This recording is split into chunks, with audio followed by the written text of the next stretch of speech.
This is a special podcast presentation from 700WLW.com. This is Casey Boland On Demand. With Casey Boland now of Hang Old Capital Management. And Casey, let's bash the millennials a little bit. They don't get enough of that. There's this tendency, generation after generation, to look down upon the other. Millennials, one area where they actually do have a problem has to do with their conservatism when it comes to saving. Yeah, I mean, it's been great on the spending side of the equation that we tend to find that they're not spending a lot, which is good.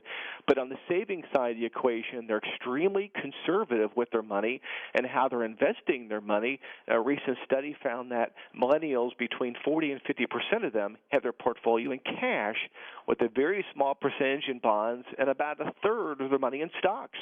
And I guess for some, the crash of 7-8 years ago, to them, it was kind of like some of our parents or grandparents who went through the Great Depression. It leaves them to some degree skeptical, if not scarred.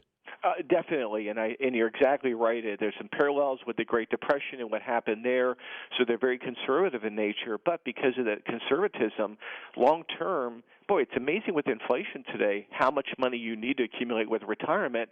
And when you think about cash, money markets, while appearing safe, they're earning negative returns after inflation. And millennials, they're the perfect age group to take advantage of the long-term benefits of compounding returns that you can get from the stock market, albeit, though, there's going to be some volatility involved. Yeah, you say over the past 140 years, stocks on average return 6% annually after inflation. So run some numbers. Give me two 25-year-olds.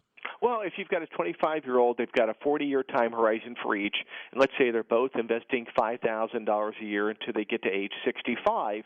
For the investor that's very conservative, if they average 4% per year over that 40-year period, they're going to accumulate about $475,000. But the other 25-year-old, what if they average closer to 7%, so 3% more? They're going to end up with $1 million at age 65. That's double. Yes, the ride's going to be bumpy, but over the long term, the millennial is going to be rewarded for investing in stocks.